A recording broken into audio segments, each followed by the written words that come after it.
नमस्कार, मैं हूं शशि। आइए झारखंड के टॉप 25 प्रमुख खबर जानते हैं। झारखंड में 8वीं तक की कक्षाएं 13 जनवरी तक बंद। झारखंड समेत उत्तर भारत में शीतलहर और कोहरे का प्रकोप जारी है। बढ़ती ठंड को देखते हुए राज्य भर के सभी स्तर के सरकारी एवं निजी केजी से लेकर 8वीं तक के स्कूल 13 जनवरी तक बंद रहेंगे। इस संबंध में शिक्षा विभाग ने शनिवार को पत्र जारी किया है। पत्र में कहा गया है कि 9वीं से 12वीं तक की कक्षाएं पूर्व निर्धारित कार्यक्रम के अनुसार संचालित होंगी। बता दें कि शीतकालीन अवकाश के बाद कई स्कूल सोमवार से खुलने वाले थे, जबकि कुछ स्कूल 3 जनवरी को ही खुल चुके हैं। लेकिन शिक्षा विभाग के नए आदेश के बाद सोमवार को भी स्कूल बंद रहेंगे। पत्र में कहा गया है कि अवकाश के दौरान प्राचार्य, शिक्षक और कर्मचारी नियमित विद्यालय आकर अन्य दैनिक कार्यों को पूरा करेंगे। वहीं U+, अपार ID जनरेट और हाउस होल्ड सर्वे नियमित रूप से कराना है। बता दें, मौसम विभाग के अनुसार अगले 2 दिन तक आसमान में आंशिक बादल छाए रहेंगे, जिससे थोड़ी राहत की उम्मीद है। गोगो दीदी योजना के नाम पर फर्जीवाड़ा की होगी जांच। राज्य में सत्तासीन झामुमो ने भाजपा पर वार किया है। झामुमो के केंद्रीय महासचिव सुप्रियो भट्टाचार्य ने शनिवार को पार्टी कार्यालय में पत्रकार वार्ता की। उन्होंने आरोप लगाया है कि विधानसभा चुनाव से पहले भाजपा ने गोगो दीदी योजना के नाम पर फर्जीवाड़ा किया है। गोगो दीदी के फॉर्म भरवाए जाने के नाम पर 500 रुपये वसूले गए थे। उन पैसों की अब वसूली कराई जाएगी। सुप्रियो ने कहा है कि सामाजिक सुरक्षा हेमंत सरकार की पहली प्राथमिकता है। विशेषकर महिला सशक्तिकरण। दिसंबर से मैया समान राशि 2500 रुपये करने का वादा किया था, जिसे पूरा किया गया। देश में पहली बार कोई सरकार इतनी बड़ी संख्या में लाभुक महिलाओं को 2500 रुपये प्रति माह दे रही है। सुप्रियो ने कहा है कि सारी सरकारी नियुक्तियां इस वर्ष हो जाएंगी, लेकिन पेच लगाना अब बंद होना चाहिए। उन्होंने राज्य के युवाओं से भाजपा के कुचक्र में नहीं पड़ने का आग्रह किया है।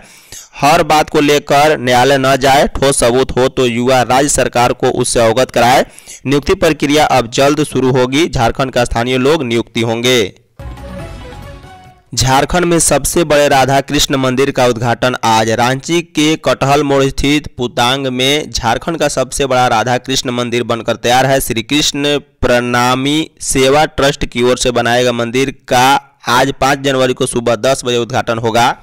यह कार्यक्रम 20 संत महात्माओं की उपस्थिति में ट्रस्ट के संस्थापक और संरक्षक संत शिरोमणि डॉक्टर स्वामी सदानंद जी महाराज और परम पूज्य मोहन प्रियाचार्य जी महाराज के नेतृत्व में संपन्न होगा।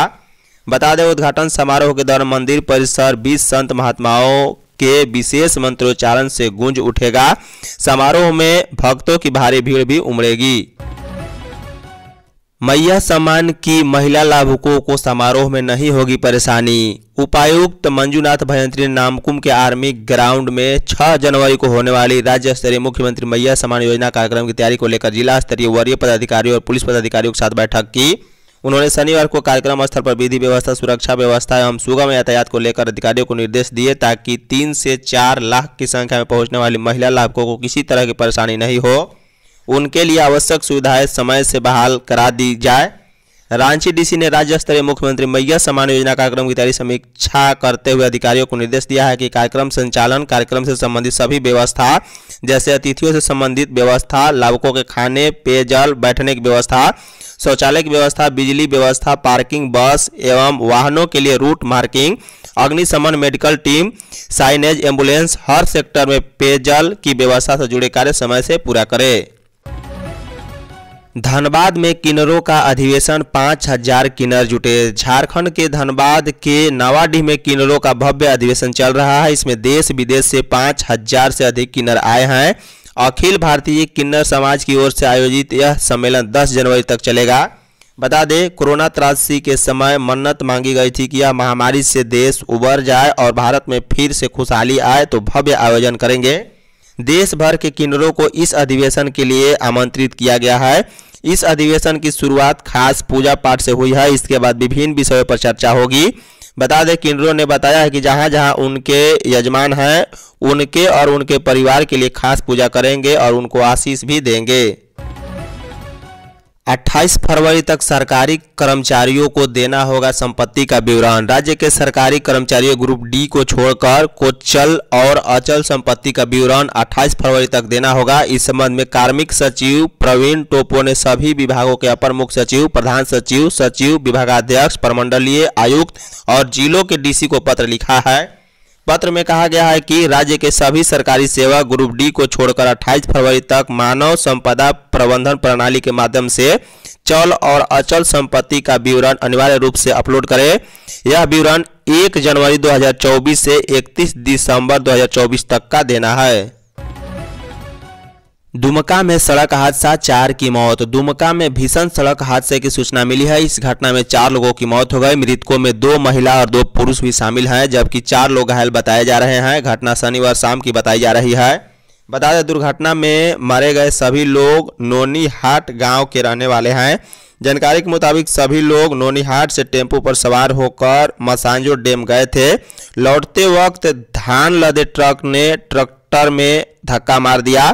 फिलहाल सभी घायलों का एक स्थानीय अस्पताल में इलाज चल रहा है। योजना में सुस्ती पर कृषि मंत्री नाराज। कृषि मंत्री शिल्पी नेहा तिर्की ने भूमि संरक्षण विभाग की ओर से संचालित योजनाओं के क्रियान्वयन में सुस्ती पर नाराजगी जताई है। उन्होंने भूमि संरक्षण विभाग के पदाधिकारियों को अगले 2 दिनों में क्षेत्र के विधायकों से मिलकर योजना की जानकारी लेने का निर्देश दिया है। उन्होंने कहा है कि विभागीय अधिकारियों की सुस्ती की वजह से विभाग अपने लक्ष्य को हासिल नहीं कर पा रहा। विभाग द्वारा लाभुकों के लिए संचालित तालाब निर्माण, डीप बोरिंग योजना, ट्रैक्टर खरीद, कृषि संयंत्र का अपेक्षित लाभ नहीं दिया जा सकता है। जितनी संख्या में आवेदन का अनुमोदन होना चाहिए उस लक्ष्य से 5 जिले काफी पीछे हैं। बता दें, मंत्री शिल्पी नेहा तिर्की ने कहा है कि राज्य स्तर पर भूमि संरक्षण विभाग के द्वारा संचालित योजनाओं की निगरानी जरूरी है। उन्हें हर माह निदेशालय स्तर पर योजनाओं की प्रगति रिपोर्ट की समीक्षा करने का निर्देश दिया है। भूमि संरक्षण विभाग के निदेशक को 3 से 4 दिन में जिला स्तर पर रिपोर्ट लेने का निर्देश दिया गया है। सीएम हेमंत को गुरु गोविंद सिंह जयंती उत्सव का आमंत्रण। सीएम हेमंत सोरेन को सिख समुदाय के प्रतिनिधिमंडल ने 19 जनवरी को आयोजित गुरु गोविंद सिंह जयंती उत्सव के लिए आमंत्रित किया है। राज्य सरकार की ओर से गुरु गोविंद सिंह की जयंती पर 6 जनवरी को अवकाश घोषित किया गया है। बता दें, मुख्यमंत्री हेमंत सोरेन को नव वर्ष 2025 की बधाई दी गई। चतरा के सांसद कालीचरण सिंह, झारखंड लोक सेवा आयोग की सदस्य अजीता भट्टाचार्य, प्रधान सचिव वंदना दादेर समेत कई IAS और IPS अधिकारियों ने मुख्यमंत्री को नूतन वर्ष की शुभकामनाएं दी है। झारखंड के मुख्यमंत्री हेमंत सोरेन से कांके रोड स्थित मुख्यमंत्री आवासीय कार्यालय में सिख समुदाय के एक प्रतिनिधिमंडल ने मुलाकात की। उन्होंने सीएम हेमंत सोरेन को 19 जनवरी को गुरु गोविंद सिंह पब्लिक स्कूल के प्रांगण में आयोजित गुरु गोविंद सिंह जयंती उत्सव में शामिल होने के लिए आमंत्रित किया है। मौके पर झारखंड राज्य अल्पसंख्यक आयोग के उपाध्यक्ष ज्योति सिंह मथुरा भी उपस्थित थे। मनरेगा मजदूरी 350 रुपये लागू करे केंद्र मंत्री। राज्य सरकार ने केंद्र सरकार से मनरेगा मजदूरी दर कम से कम 350 रुपये प्रति निर्धारित करने की मांग की है। यह मांग ग्रामीण विकास मंत्री दीपिका पांडे सिंह ने केंद्रीय ग्रामीण विकास मंत्री शिवराज सिंह चौहान से शनिवार को की है। केंद्रीय मंत्री ने झारखंड सहित सभी राज्यों के ग्रामीण विकास मंत्री और विभागीय अधिकारियों के साथ वीडियो कॉन्फ्रेंसिंग के जरिए ग्रामीण विकास विभाग की योजनाओं की समीक्षा की है। समीक्षा बैठक में केंद्रीय मंत्री ने ग्रामीण विकास योजना के कार्यों में तेजी लाने का निर्देश दिया। इस अवसर पर झारखंड से ग्रामीण विकास मंत्री दीपिका पांडे सिंह ने राज्य की जरूरत के अनुसार कई मांगे केंद्रीय मंत्री के समक्ष रखी है। ग्रामीण विकास मंत्री ने मनरेगा मजदूरी दर काफी कम रहने पर चिंता जताते हुए कहा है कि इस वजह से मनरेगा मजदूरों को रोजगार समय पर उपलब्ध कराने में परेशानी हो रही है। दीपिका पांडे सिंह ने मनरेगा के 523 करोड़ रुपए बकाया भुगतान करने की भी मांग की है। मैया योजना को लेकर कल 8 घंटे रांची की ट्रैफिक व्यवस्था बदलेगी। नामकुम के खोजा टोली में 6 जनवरी को मुख्यमंत्री मैया सम्मान योजना को लेकर होने वाले कार्यक्रम के लिए यातायात में बदलाव किया गया है। रांची यातायात पुलिस ने सोमवार को सुबह 8:30 से शाम 4:30 तक के लिए व्यवस्था की है। रांची के traffic SP doctor Kailash Karmali ने शनिवार को इस संबंध में आदेश जारी कर दिया है। कहा गया है कि रामपुर रिंग रोड चौक से तुपुदना रिंग रोड चौक के बीच सभी मालवाहक वाहनों का प्रवेश नहीं होगा। वहीं जमशेदपुर से आने वाली मालवाहक रामपुर से नेवरी रिंग रोड के रास्ते आगे जाएंगी। वहीं खूंटी सिमडेगा गुमला और पलामू से आने वाली वाहन तिलता रोड से नेवरी के रास्ते रामगढ़ या जमशेदपुर जा सकेंगे। पेशा में लघु खनिज वनोपज पर ग्राम सभा का होगा मालिकाना हक। पेशा नियमावली लागू होने के बाद गांव में पाए जाने वाले लघु खनिज जैसे मिट्टी, पत्थर, बालू आदि का ग्राम सभा का अधिकार हो जाएगा। ग्राम सभा आवश्यकता अनुसार इन लघु खनिजों का इस्तेमाल कर सकेगी। कैटेगरी 1 अंतर्गत बालू घाटों के ग्राम सभा संचालित करेगी। लघु खनिज से मिली राशि ग्राम सभा कोष में जमा करेगी और गांव के विकास के लिए योजना बनाकर खर्च कर सकेगी। व्यावसायिक बालू घाटों में ग्राम सभा का अनुमति प्राप्त किया जाना अनिवार्य है। बता दें, लघु खनिज निकलने पर लाइसेंस लेने में सबसे पहले अनुसूचित जनजाति की समिति को प्राथमिकता दी जाएगी। इसके बाद अनुसूचित जाति के सदस्य को दिया जाएगा।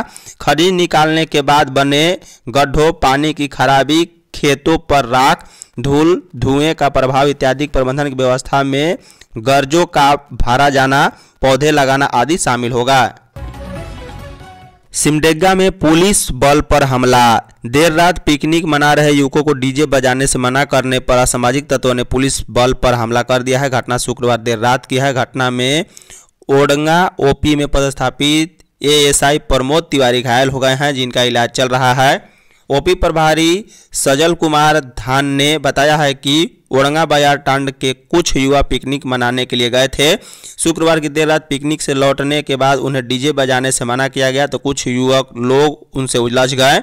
मोहल्ले वालों ने पुलिस को सूचना दी, जिसके बाद थाना प्रभारी के साथ एएसआई प्रमोद तिवारी बाजार टांड पहुंचे और दोनों गुटों को समझाने का प्रयास करने लगे।